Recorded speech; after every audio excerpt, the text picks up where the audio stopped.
আমি Mohammad Kamrul Islam, general manager public relations, US Bangla airlines. প্রায় দীর্ঘ 29 বছর যাবৎ আমি এভিয়েশন ইন্ডাস্ট্রিতে কাজ করছি। বেশ করে প্রায় বাংলাদেশের স্বীকৃত যেসব প্রাইভেট এয়ারলাইন্সগুলো শুরু থেকে আসলে কাজ করেছে, সেই এয়ারলাইন্সগুলোর সাথে আসলে আমার সম্পৃক্ততা ছিল এবং বর্তমানে ইউএস বাংলা এয়ারলাইন্সের প্রায় 11 বছর ধরে আমি জনসংযোগ ডিপার্টমেন্টের প্রধান হিসেবে কাজ করছি। এই লম্বা সময়ে আসলে আমি বলব যে আমার দেখা বাংলাদেশের এভিয়েশন ইন্ডাস্ট্রিতে বেশ কিছু সমস্যা যেমন আছে, আসলে এটা আমি বলব যে সমাধানের রাস্তা আসলে সরকার কিংবা সরকার রেগুলেটরি অথরিটি এসব বিভিন্ন মাধ্যম আসলে আমাদেরকে সেই সমাধানের রাস্তাগুলো দেখিয়ে দিয়েছে বলে আজকে বাংলাদেশের এভিয়েশন 54-55 বছর বয়সে আসলে এই পর্যন্ত এসে আমাদের পৌঁছাতে পেরেছে। এবং একটা জিনিস খেয়াল করে দেখবেন যে ইউএস বাংলা এয়ারলাইন্স গত 12 বছর ধরে আসলে অপারেশনে আছে। এই 12 বছর অপারেশনের মধ্যে আমরা যেমন প্রথমে ডোমেস্টিক ফ্লাইট অপারেশনের মাধ্যমে যাত্রা শুরু করেছিলাম, তার পরবর্তীতে 2 বছরের মাথায় আমরা ইন্টারন্যাশনাল রুটে ফ্লাইট অপারেশন শুরু করেছি এবং বর্তমানে 10টা দেশের 14টা ডেস্টিনেশনে কিন্তু আমরা ফ্লাইট অপারেশন করছি। এবং বাংলাদেশের অভ্যন্তরীণ যেসব এয়ারপোর্টগুলো আছে, অলমোস্ট প্রতিটা এয়ারপোর্টে আমরা কিন্তু ফ্লাইট পরিচালনা করছি। তো ইন ফিউচার আমি বলবো যে এই যাত্রাপথে আমাদের যেমন বিগত দিনে বেশ কিছু সমস্যা ছিল। সেই সমস্যার মধ্যে বেসিক্যালি হচ্ছে আমাদের বিভিন্ন চার্জেস যেগুলো আছে, লাইক অ্যারোনটিক্যাল চার্জ কিংবা নন অ্যারোনটিক্যাল চার্জ। আপনার অ্যারোনটিক্যাল চার্জ বলতে আমরা বোঝাই landing, parking, security, route navigation. এই চার্জগুলো আসলে আমি বলবো যে আমাদের পার্শ্ববর্তী যেসব দেশগুলো কিংবা আমাদের পরিচালিত যেসব দেশগুলোতে আমরা ফ্লাইট অপারেশনে আছি, প্রত্যেকটা জায়গা থেকে আসলে আমাদেরকে বেশি পে করতে হয়। আমরা বিভিন্ন সময় সরকারের কাছে আবেদন করেছি যে এই চার্জগুলোকে যদি লজিক্যাল অ্যামাউন্টে নির্ধারণ করা হয়, তাহলে আমাদের পক্ষে টিকে থাকাটা অনেক বেশি সহজ হবে। আপনি হয়তো জেনে থাকবেন বাংলাদেশের যেসব এয়ারলাইন্সগুলো, বেশ করে 8 থেকে 9টা এয়ারলাইন্স কিন্তু বিগত দিনে বন্ধ হয়ে গেছে, তারা ইতিহাসের পাতায় চলে গেছে। এই বন্ধ হওয়া এয়ারলাইন্সগুলোতে আমরা যেটা দেখেছি সেটা হচ্ছে বেশ কিছু দাবি, যেমন এইসব অ্যারোনটিক্যাল চার্জ কমানো কিংবা জেট ফুয়েল প্রাইস। আপনি দেখেন যে আমাদের অপারেশনাল কস্টের যে কোনো রুটের অপারেশনাল কস্টের প্রায় মোর দ্যান 40% আমাদেরকে পে করতে হয় জেট ফুয়েল পারপাসে, এবং সেই খরচটা সামটাইমস কিন্তু দেখা যায় যে মোর দ্যান 50%, 100% কিংবা 200% ইনক্রিজ করে ফেলে। তো এইটা আসলে আমি বলবো যে অনেক বেশি, আমি বলছে এটা কষ্টকর হয়ে যায় যখন একটা এয়ারলাইন সাস্টেইন করতে থাকে। এই সাস্টেনেবিলিটিটাকে যদি বজায় রাখতে হয়, বাংলাদেশের যেসব অপারেশন কস্টের সাথে যেসব ফ্যাক্টরগুলো ইনভলভ আছে, প্রত্যেকটা ফ্যাক্টরকে আসলে ধর্তব্যের মধ্যে নিয়ে আমি বলবো রেগুলেটরি অথরিটি সহ সরকারের যেসব কনসার্ন ডিপার্টমেন্টগুলো আছে প্রত্যেকের আসলে আমার পাশে থাকা উচিত। এবং তাহলে একটা এয়ারলাইন্স কিংবা একটা ইন্ডাস্ট্রি এগিয়ে যাওয়ার একটা সুযোগ পাবে। তা এখন এই জায়গাটা একটা সময় আমরা দেখেছি যে আমাদের যে হ্যাঙ্গারের যে ফ্যাসিলিটিসগুলো আছে, বিশেষ করে সেফটি কনসার্নের জন্য, আমাদের মেনটেন্যান্সের জন্য হ্যাঙ্গারটা খুব বেশি জরুরি ছিল। বাট আমরা 2022-এর আগ পর্যন্ত আমরা কিন্তু সেই হ্যাঙ্গার ফ্যাসিলিটিসটা আমরা আসলে পেতাম না। বাট আমাদের এই আমাদের সবগুলো এয়ারলাইন যারা বন্ধ হয়ে গেছে কিংবা আমরা এখন যারা চালু অবস্থায় আছে, এই প্রত্যেকটা এয়ারলাইন্সের দাবি ছিল শুরুতেই যে আমাদের সেফটি রিকোয়ারমেন্টসের জন্য হ্যাঙ্গার ফ্যাসিলিটিসটা দরকার, যেটা সরকার 2022-এর পর কিন্তু আমাদেরকে সেই ফ্যাসিলিটিসটা দিয়েছে। এই জন্য আমি বলবো যে সরকারকে ধন্যবাদ, সিভিল এভিয়েশন অথরিটিকে ধন্যবাদ যে আমাদেরকে অ্যাটলিস্ট এয়ারক্রাফট মেনটেন্যান্সের জন্য আমাদের একটা প্রপার একটা শেডের ব্যবস্থা করেছে, যেটা ইন ফিউচারে আমাদের অন্যান্য যে দাবিগুলো আছে সেই দাবিগুলো আসলে রাখবে বলে আমার বিশ্বাস। আরেকটা জিনিস আমি না বললেই নয়, যেটা হয়েছে যে আমাদের গত 29 বছর ধরে আমাদের একটা দাবি ছিল, আসলে আমাদের যেসব সারচার্জ আছে সেটা প্রায় মান্থলি 6% হারে ইয়ারলি প্রায় 72% হারে পে করতে হতো। সেই জায়গাটা গত ইন্টারিম গভর্নমেন্ট কিন্তু সেটাকে আমাদের দাবির পরিপ্রেক্ষিতে 14.25% নির্ধারণ করেছে, যেটা আসলে আমি বলবো পার্শ্ববর্তী যেসব দেশগুলো আছে সেই দেশগুলোর ইকুইভ্যালেন্টে আসলে নির্ধারণ করেছে। আমরা যেমন সমস্যাগুলো ফেস করছিলাম এবং বিভিন্ন সময়ে বিভিন্ন সরকারগুলো আসলে সেই সমস্যা থেকে হয়তো বের করার জন্য চেষ্টাও করেছে। বাট আমরা এখন বলছি আমাদেরকে টিকে থাকার জন্য, বিশেষ করে ইন্টারন্যাশনাল ফরেন এয়ারলাইন্সগুলোর সাথে বিট করার জন্য আমাদের যেসব ফ্যাসিলিটিসগুলো দরকার, সরকার যদি সেই ফ্যাসিলিটিসগুলো আমাদেরকে প্রোভাইড করে, বিশেষ করে সাবসিডাইজ করার কোনো সুযোগ থাকে, তাহলে এভিয়েশন ইন্ডাস্ট্রি আরও বেশি গ্রো আপ হওয়ার একটা সুযোগ থাকবে। দেখেন, ইউএস বাংলা এয়ারলাইন্স যখন যাত্রা শুরু করেছে তখন কিন্তু ATR 72-600 এয়ারক্রাফট নিয়ে আমাদের ডোমেস্টিক ফ্লাইট অপারেশনগুলো শুরু করেছে। তার পরবর্তী সময় ঠিক 2 বছর পরেই আমরা কিন্তু আমাদের বহরে যুক্ত করেছি বোয়িং 737-800 এয়ারক্রাফট, যেগুলো দিয়ে আমাদের ইন্টারন্যাশনাল রুটে বিশেষ করে আমাদের প্রবাসী ভাই বোনরা যেসব কান্ট্রিগুলোতে যেসব ডেস্টিনেশনগুলোতে অবস্থান করছে আমরা কিন্তু ধারাবাহিকভাবে সেই রুটগুলোতে ফ্লাইট অপারেশন অব্যাহত রেখেছি। দেখেন আমরা যাত্রা শুরুর দিকে আমরা ঢাকা থেকে মাস্কাট, দোহা, তারপর এদিক দিয়ে আপনি জানেন যে Dubai, Sharjah, Abu Dhabi, Kuala Lumpur, Singapore, এই যে ডেস্টিনেশনগুলো বিশেষ করে বাংলাদেশি প্রবাসী অধ্যুষিত যেসব ডেস্টিনেশন সেই সব জায়গাতে কিন্তু আমরা ফ্লাইট পরিচালনা করছি।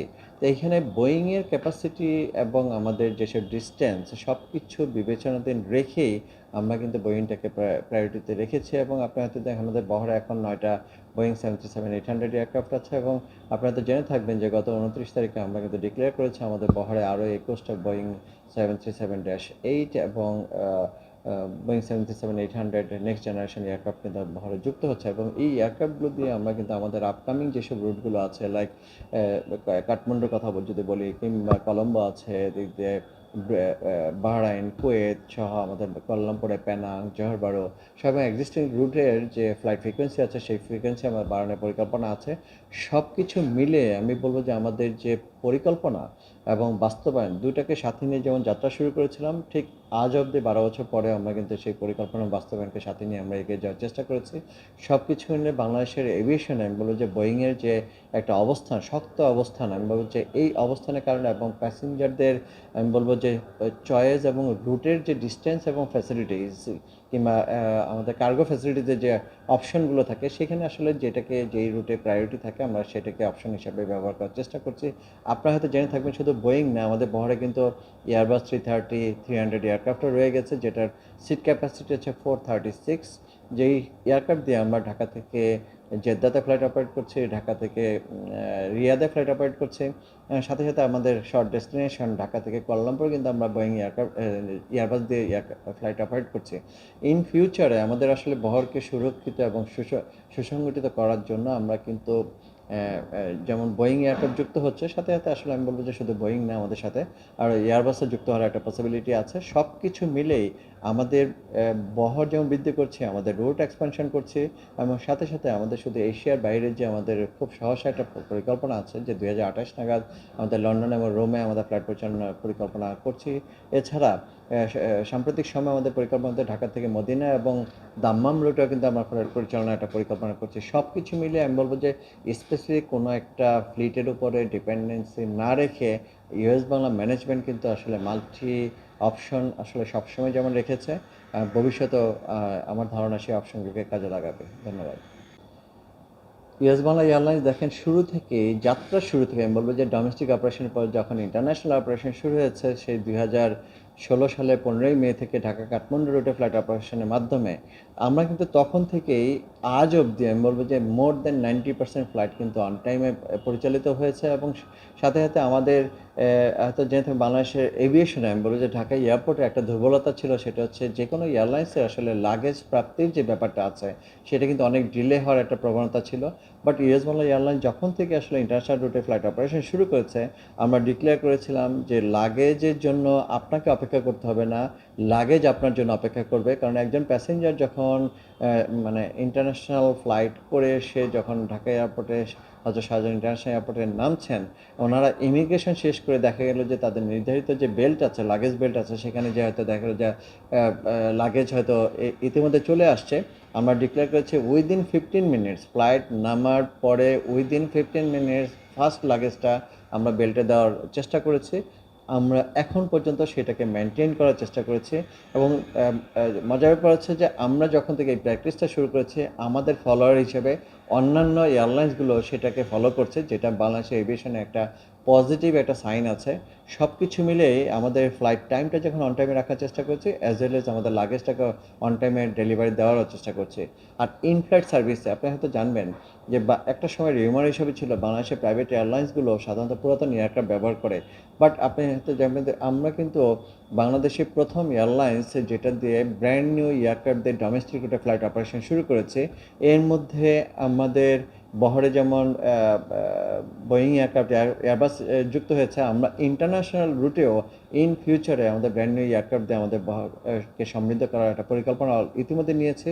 শুধু এটা না, আমাদের যে এয়ারক্রাফটগুলো এখন আছে সেই 25টা এয়ারক্রাফট তাদের অ্যাভারেজ এয়ারক্রাফটের বয়স হচ্ছে লেস দেন 10 ইয়ার্স, যেটা আমাদের একটা এয়ারক্রাফটের সেফটি সিকিউরিটি ভাবার আসলে যথেষ্ট কারণ আছে। আমাদের এয়ারলাইন্স ঢাকা থেকে গংজু রুটে প্রথম 2018 সালে 26শে এপ্রিল যাত্রা শুরু করেছে। আপনাকে একটা জাস্ট ডাটা হিসাবে বলি, বাংলাদেশে ইউএস বাংলার আগে কোনো এয়ারলাইন্স, সেটা ন্যাশনাল ক্যারিয়ার কিংবা অন্য কোনো ক্যারিয়ার, চায়না সিভিল এভিয়েশন অথরিটির কমপ্লায়েন্স ফুলফিল না করার কারণে তারা কিন্তু কেউ আসলে চায়নার কোনো প্রভিন্সে আসলে ফ্লাই করতে পারেনি। But US Bangla airlines was the first airlines যে ঢাকা থেকে গুয়াংজুতে প্রথম এক বাংলাদেশি ক্যারিয়ার হিসেবে ট্রাভেল করেছে, এবং এখন পর্যন্ত আমি ইনক্লুডিং কোভিডকালীন সময় যে এখন পর্যন্ত ধারাবাহিকভাবে গত 8 বছর ধরে আমরা কিন্তু সেই রুটে ফ্লাইট অপারেশন অব্যাহত রেখেছি, যেটা আমি বলবো যে বাংলাদেশের ইতিহাসে এটা একটা ডিফারেন্ট একটা মাইলস্টোন। এবং সাথে সাথে ঢাকা থেকে চেন্নাই রুটেও কিন্তু আমরা প্রথম এয়ারলাইন্স হিসেবে আমরা সেই রুটে ডিরেক্ট ফ্লাইট অপারেশন করেছি, যার মাধ্যমে বাংলাদেশ থেকে প্রায় লক্ষ লক্ষ প্যাসেঞ্জার তারা কিন্তু ঢাকা থেকে চেন্নাইতে যে চিকিৎসা সেবা নিতে পেরেছে। সাথে সাথে আরেকটা জিনিসও বলে, ঢাকা থেকে মালদ্বীপ, যেটা সার্ক কান্ট্রি একটা দেশ হওয়ার পরেও, সেখানে কিন্তু US Bangla was the first airlines যেটা ডিরেক্ট ফ্লাইট অপারেট করেছে, এবং 4 ঘন্টার মধ্যে বাংলাদেশি প্যাসেঞ্জার যারা প্রায় 1.5 লক্ষ প্রবাসী বাংলাদেশিরা মালদ্বীপে আছে তাদেরকে সেবা দেওয়ার জন্য কিন্তু আমরা ইতিমধ্যে ফ্লাইট অপারেশন শুরু করেছি 2021 সালের 19 নভেম্বর থেকে এখন পর্যন্ত সেটাকে অব্যাহত হিসাবে রেখেছি। হযরত শাহজালাল আন্তর্জাতিক বিমানবন্দরে প্রতিষ্ঠার পর থেকে দুটো টার্মিনালকে নিয়ে আসলে এগিয়ে যাওয়ার চেষ্টা করেছে। বিগত সরকার বাস্তবতার নিরিখে আসলে প্ল্যান করেছে যে বর্তমান টার্মিনালের বাইরে যে আরেকটা টার্মিনাল আসলে জরুরি ভিত্তিতে করা প্রয়োজন, এবং সেটার উপর বেস করে থার্ড টার্মিনালের পরিকল্পনাটাকে সাজানো হয়েছে।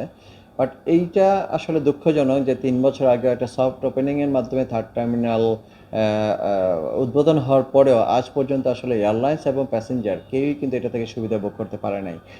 এইটা থার্ড টার্মিনালের যে ফ্যাসিলিটিসগুলো আছে, আমি বলছি ইনার ফ্যাসিলিটিসগুলো আছে, সেটা প্রথম 2টা টার্মিনাল থেকে প্রায় 4 টাইমস বেশি ফ্যাসিলিটিস ভোগ করার একটা সুযোগ কিন্তু আছে আমাদের এয়ারলাইন্স এবং প্যাসেঞ্জারদেরকে। কিন্তু দুঃখজনক হচ্ছে একটা সুন্দর একটা ইনফ্রাস্ট্রাকচার ডেভেলপ হয়েছে, সেই ইনফ্রাস্ট্রাকচারে ইন আউট হওয়ার যে রাস্তাটা, বিশেষ করে আমি বলবো যে একটা রানওয়ের যে ফ্যাসিলিটিসটা দরকার ছিল সেটা কিন্তু আসলে কোনো ফ্যাসিলিটিস আলাদা করে ডেভেলপ করতে পারে নাই।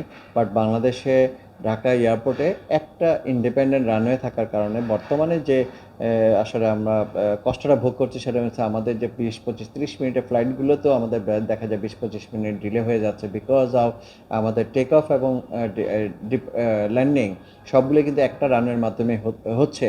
এই জায়গা থেকে যতক্ষণ পর্যন্ত আমরা আসলে বের না হতে পারবো, আমাদের ইন ফিউচারে থার্ড টার্মিনাল অপারেশন শুরু হওয়ার পরেও আমাদের বেশ কিছু ভোগান্তি আসলে অপেক্ষা করছে।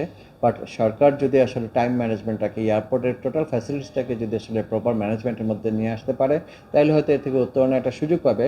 বাট আগামী 5 বছর পরে এই থার্ড টার্মিনাল অপারেশনের মাধ্যমে আসলে আমি বলবো যে ম্যাক্সিমাম ইউটিলাইজেশন যদি হয়ে যায়, তাহলে আমাদের আসলে নতুন করে আসলে আমাদের চিন্তা ভাবনা করতে হবে। আমাদের বর্তমান প্রেক্ষাপটে বাংলাদেশের যে 18 কোটি মানুষের দেশ, প্রায় 1.5 কোটি প্রবাসে অবস্থান করছে, তাদেরকে প্রপার সার্ভিসটা এনশিওর করতে হলে এবং বিদেশি এয়ারলাইন্সগুলোকে যদি প্রপারলি সার্ভিসটাকে প্রোভাইড করা যায়, সেইটার জন্য নতুন এয়ারপোর্টে বাধ্যবাধকতা হয়তো চলে আসবে। সরকারকে এখনই চিন্তা করা উচিত ইন ফিউচার এভিয়েশন ইন্ডাস্ট্রি এবং এভিয়েশন আকাশপথটাকে আরও বেশি সুরক্ষিত রাখার জন্য, আরও বেশি স্মুথ করার জন্য যা যা প্রয়োজন, আমি বলবো যে সময়ের আগে সেটাকে সিদ্ধান্তে পৌঁছানো উচিত বলে মনে হয়।